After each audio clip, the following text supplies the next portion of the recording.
The purpose of these three metal plates is to ensure that only one cap passes through at a time.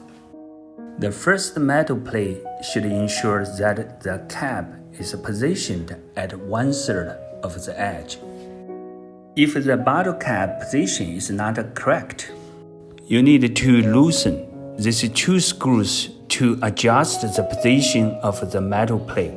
The purpose of the second metal plate is to avoid two caps overlapping. The metal plate should be 0.5 centimeter higher than the bottle cap.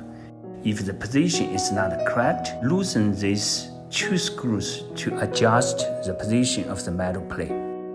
The third metal plate has the same function as the first metal plate to prevent any from being missed. If the position is not correct, loosen these two screws to adjust the position of the metal plate. That is how it should be done.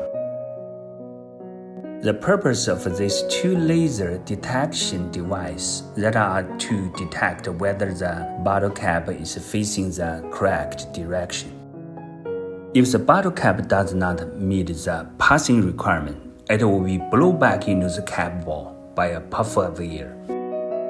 If the bottle cap is not blown off by the air, adjust the height of the laser detection until the bottle cap that does not meet the passing requirement is blown off.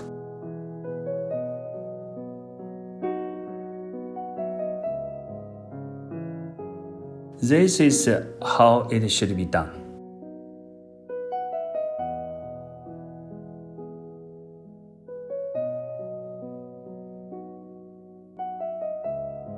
Finally, adjust the guardrail distance.